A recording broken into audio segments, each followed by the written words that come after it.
What's going on, Colts Nation? I appreciate you joining me for another video. Where in this one, I want to talk about the not so much the trade that happened, but having Sauce Gardner, what that will do for the team, like all the impacts, kind of the ins and outs of what's going on. Just a lot of people that watch this, that you're here on my channel, the people that are tuning into this, know ball. Right, so let's talk ball. Let's talk about the effects of having Sauce Gardner and how that changes things for the defense. Now that we have Anarumo as defensive coordinator and kind of how things are going to be working. And as we get into this, I just want you guys to help me out, right? We're growing the channel. We're getting so close. At the time I'm recording this, we're at 2,859 subscribers. Okay, we are so close to 3,000. Help me get there by pushing me into the algorithm. Push me, any Colts fans you know, hey, send a link to the channel to them. Right? Let them know, hey, check it out.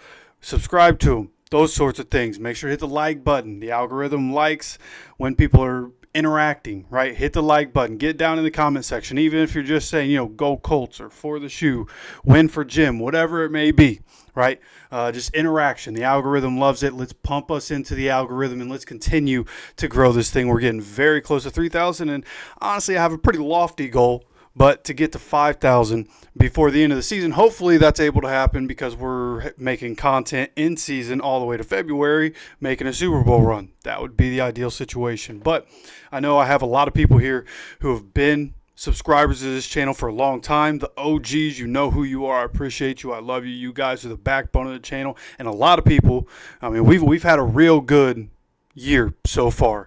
Pretty much since free agency and the draft, and then training camp and preseason, we've done real good, right? So there are a lot of new people here. I appreciate and love you guys too. I appreciate you for stopping in here. But let's continue to grow this thing, man. Eventually, just like the other Syndicate channels, want to be somebody that all Colts fans know about, all Colts fans or most Colts fans, those of us that live on the internet a bit, that everybody kind of knows about. I want people to regard me in the same conversations, and we're just here for the love of the game, baby. But with that said, again, I appreciate you guys for stopping in for a video, so let's get into this, right? Let's roll up the sleeves here. So, talking about bringing in Sauce Gardner. Now, there's something I want to find here on Twitter. For any detractors out there, there are a lot of people who, and I won't even say a lot of people, it's just like the negativity seems to crowd the space, right? There are a lot of people, both on the Jets side and the Colts side, Jets fans and Colts fans, that are really excited about this. Well, the Colts fans obviously excited about this. Jets fans, a lot of Jets fans are crushed with this. They're happy with the compensation.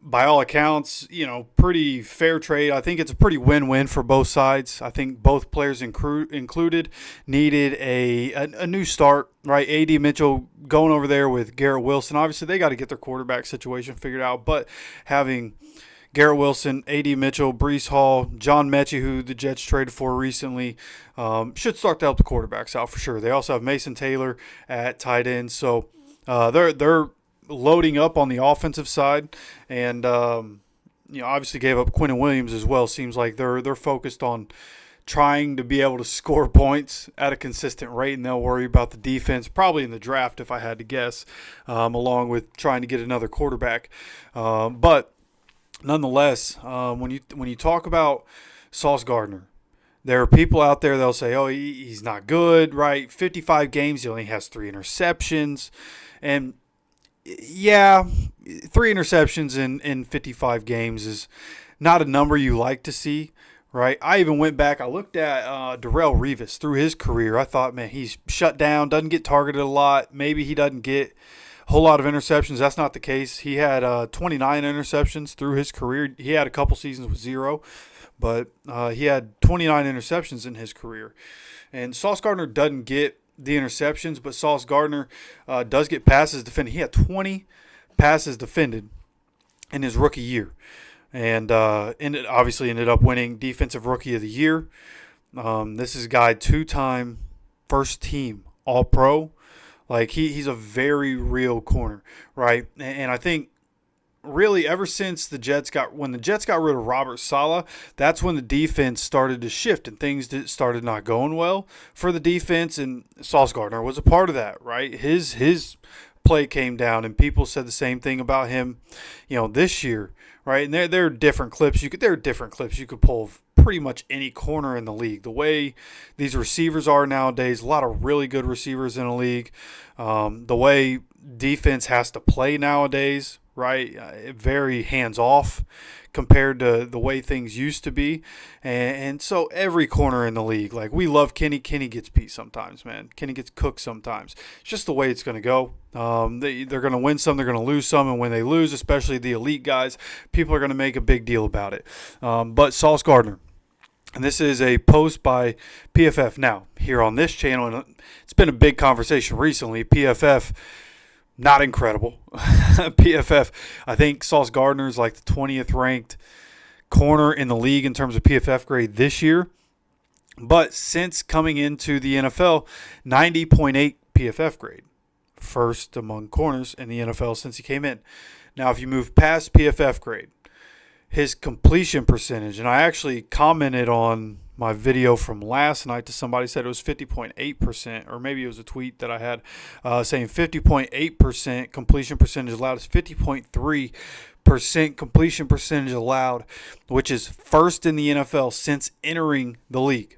50.3%. So every other time he's targeted, it's not complete, right? Which in essence, you could say, well, if he's going to get targeted 10 times in a game, then he's given up 5. How many yards has he given up in those 5? And that's fair. But he's also not somebody that's getting targeted all the time because he's a really good corner.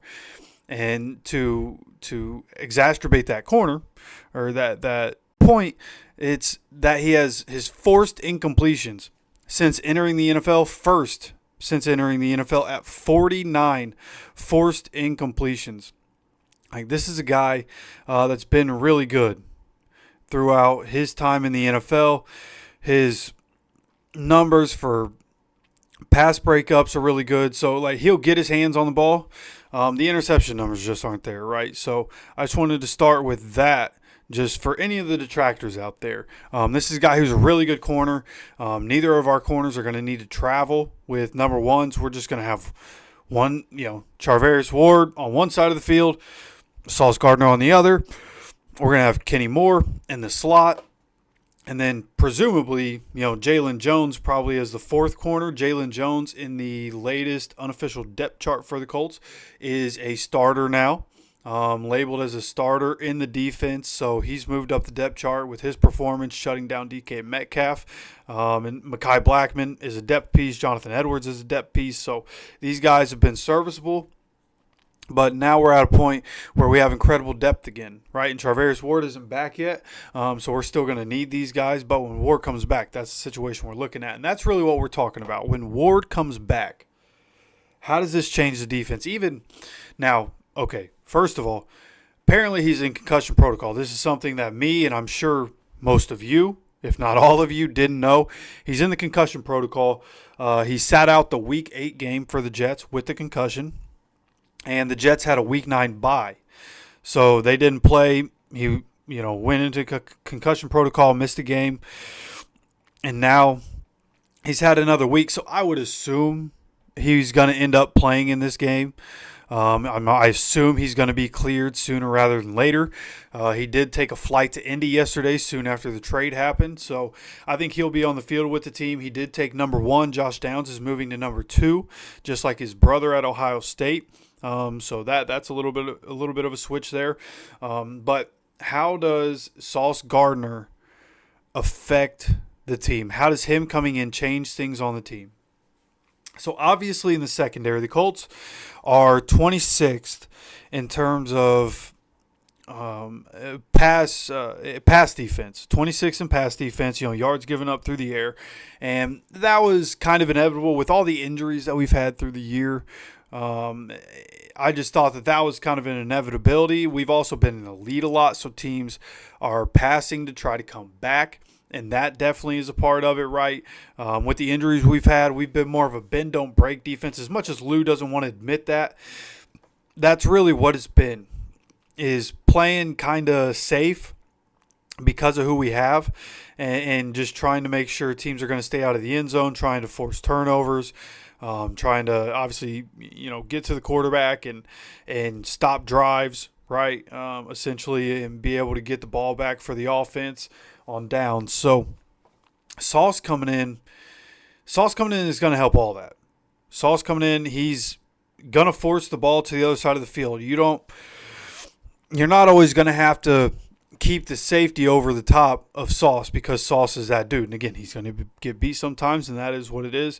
But for the most part, you're going to be able to trust that Sauce is going to be over there, right? And let's just talk, if you're just talking Falcons game, because we assume after the bye week Charvarius Ward comes back, right? Like without Charvarius Ward, there might still be a little bit of a play safe. I think with the way Jalen Jones played, I think maybe even not. So really, let's just talk big picture, right? Because Ward's probably only going to miss one game, and Jalen Jones played really well last game. So big picture, when you think about the secondary, not only are we going to give up less pass yards, presumably, we're going to be able to give the ball back to the offense more often and be able to get more possessions if we're able to shut teams down. But I think Latu, if you've really watched Latu, a lot of people have been ragging on Latu. The numbers haven't been there. Last couple of weeks he's gotten sacks, but especially early on in the season, an edge rusher with more interceptions than sacks for a large part of the season. And I just don't think people were watching enough to understand how close he was so many times. This is a guy that has legitimately been a step away or trying to get his hand to knock the ball away from the quarterback and been this close. I mean, literally this close so many times this year. And now, because of who we have, because of the guys in the secondary, as long as quarterbacks have to hold on to the ball for just that half second or longer, then now you have a pass rush with Latu and DeForest Buckner. These guys have that extra half a second or more to be able to get to the quarterback. Latu being a step away so many times, this is where we start to see Latu go to work. This is what makes Latu and a guy like JTT, right, as he continues to get more experience and continues to develop and eventually getting on the field more, this is where their value really starts to come up because you have a secondary that is making quarterbacks second guess, that is making quarterbacks have to hold on to the ball because, I mean, what are you going to do? Do you want to pass to Charvarius Ward's side of the field? Probably not. Do you want to pass to Sauce Gardner's side of the field? Probably not. Do you want to pass in the middle of the field where Kenny Moore and our safeties live? Probably not. Right? So quarterbacks, this defense has a chance to be a quarterback's worst nightmare. Right? And it makes me think, honestly, of the Texans' defense. Texans' defense is incredible, man. It really is. There's enough of a sample size to know that they're incredible. They've done a really good job of drafting over there. They've also, been able to bring, Danielle Hunter in as an edge rusher, and they have Will Anderson. Like, between their pass rush and their secondary, like, their defense is incredible. It really is, dude. Like, when we go to play the Texans, I would expect our offense is probably going to struggle in those games. Every offense does, for the most part. Right? It is a really good defense, but I think our defense can be very comparable to that Houston defense when all our guys are healthy, right? When you have Sauce Gardner, when you have Kenny Moore, you have Charvarius Ward on the field, right? I think it's very comparable to what they're rolling out there. Now, obviously, they have some linebackers over there, and of course, one of which being EJ Speed, which I'm sure a lot of people will have plenty to say about, but it's all encompassing. When you think of bringing Sauce Gardner in, like, what does it help? It helps everything on the defense. It helps the secondary and the numbers that they're going to give up, the potential turnovers, the passes defended, right? The completion percentage of quarterbacks and the stats that quarterbacks have been getting against us. Those things are likely to go down, you would just assume, right?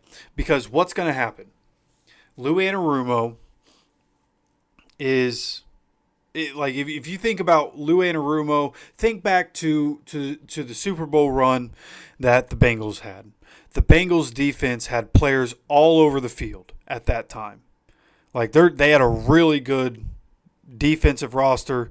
Really, the weakness on that team was their offensive line. Everything else was pretty damn good, if we're going to be completely honest. Lou Anarumo, just like we saw in Week 1 when a lot of our guys were healthy, he's going to run different things. He's going to run some exotics. He's going to blitz. He's going to have a bunch of people at the line and drop them back. He's going to have a bunch of people at the line and they all go, right? This is a situation where there's going to be we're probably going to end up with a lot of one high. So Cam Bynum is going to be the one safety patrolling the back end.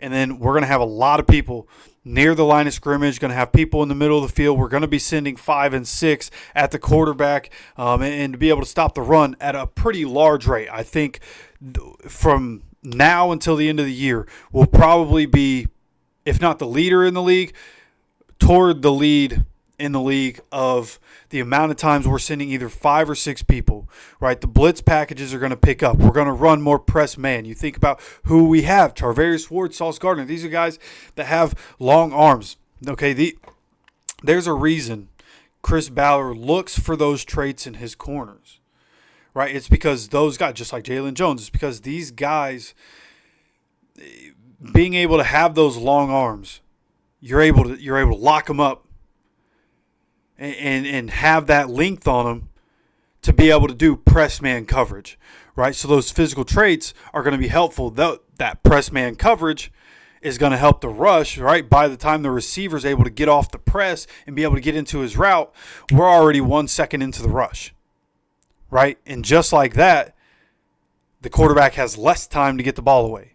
Our edge rushers have less time to get to the quarterback, just like that.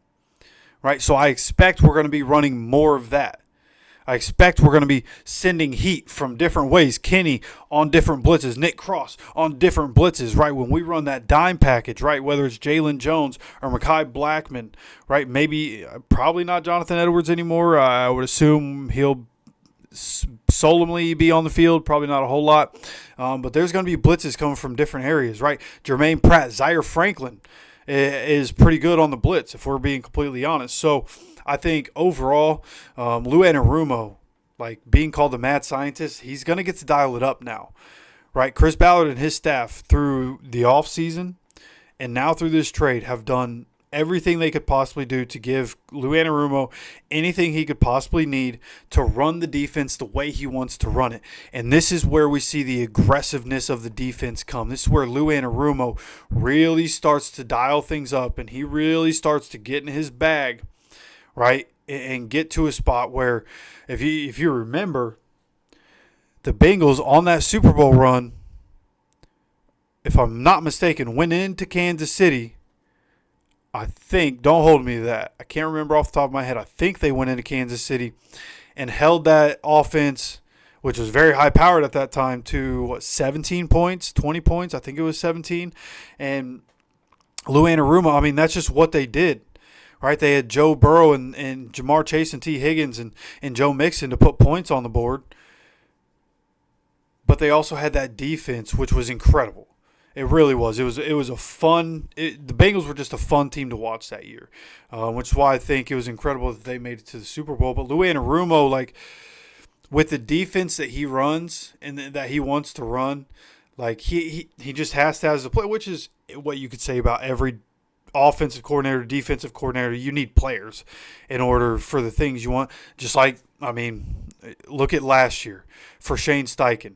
A lot of people questioning Shane Steichen, saying he can't call plays anymore. He should give up play calling and da-da-da. People wanting him fired, right, because the offense wasn't working, right? You go and get Daniel Jones. You go and get Tyler Warren. Guess what? The offense works. The offensive line outside of the Steelers game playing really well this year. It hasn't been perfect, but they've been playing really well this year. So the offense works because you had players. Give Lou Anarumo players, unlike the Bengals have done. Bengals, by the way, are terrible, the worst defense in the league. Right? They get rid of Lou Anarumo, and they can't stop anybody from putting up 40 points. Right? And we've had a lot of injuries in the secondary, and nobody scored any more than 27 on us, despite everything that's happened. We could give up 6 turnovers on offense and special teams, and defense still not giving up any more than 27 points. Because we have Lou Anarumo dialing it up, because we have players on defense, and now you go and get Sauce Gardner. It's going to help the secondary. It's going to help the pass rush. The sack numbers for Latu are going to go up. Right? And I'm excited to see just how much they go up. How many multi-sack games is he going to be able to have because quarterbacks have to hold on to the ball? Right? Now, we're probably going to be in a position where teams are going to try to run the ball some more on us so that they don't have to deal with that. Right? But now, because we have the guys on the edge, right? We have the secondary to be able to hold up. Probably going to be playing man, so we're going to have people assigned to the running back. So as soon as the running back gets handed the ball, well, guess what? We're attacking. And because we're sending blitzes, right? And, of course, if a run gets sent somewhere where the blitz is not, that could be a problem also.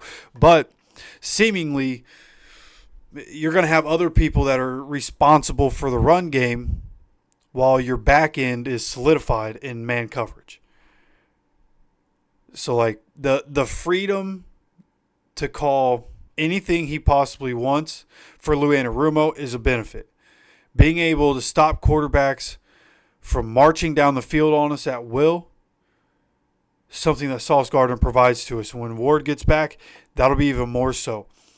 The issue with getting to the quarterback, we're going to be able to get to the quarterback more. We're going to be able to put more pressure on. We're going to be able to force more fumbles in the pocket. We're going to be able to get more sacks because we have Sauce Gardner along with the other guys in the secondary. The presence of Sauce Gardner is going to be very fruitful for the Colts. I truly believe that. I think this defense is going to be incredibly fun to watch. I almost wish our bye week is already gone, because now we're going to get 1 week of Sauce Gardner in this defense, assuming he gets past concussion protocol, and then we have a bye week, and then we have to wait for the next week where we assume but aren't completely sure that Charvarius Ward will come back, and then we play the Chiefs, right? Which is a game I am very excited for right now. I was excited for it when I saw how Jalen Jones did and saw numbers that came out. I was like, okay, Jalen Jones came back, made a huge impact. That's great news. Now we trade for Sauce Gardner. Soon we get Ward back. I can't wait. Can't wait for the Chiefs game. Right? But that's a couple weeks away. And then after that, I think Houston is the next week. And then, we have 2 games against Houston, 2 games against the Jags. We have the Seahawks in Week 15, the 49ers in Week 16 on Monday Night Football. So the end of our schedule definitely going to be tough. But you got to say, getting Sauce Gardner as we go to the back end of this schedule, for the Falcons, for the Texans, who do have good receivers, for the Jaguars, just traded for Jacoby Myers. They have good receivers. For the Seahawks, who just traded for Rashid Shaheed, they have JSN. They have a good offense, great offense.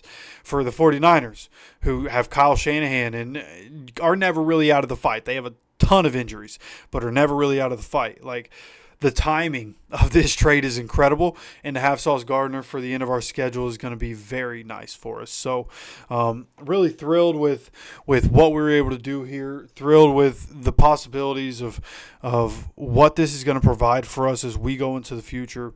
And really, I know this is a longer video, and my apologies for that, but I really just wanted to go over kind of the effects of getting Sauce Gardner. I want people to understand the importance of it. There were people talking about it in the comment section yesterday, and I thought it was important for everybody to understand. Just for those that you might just be a more casual fan, or maybe you just love ball, which is why a lot of people tune in to this channel, because you just love ball.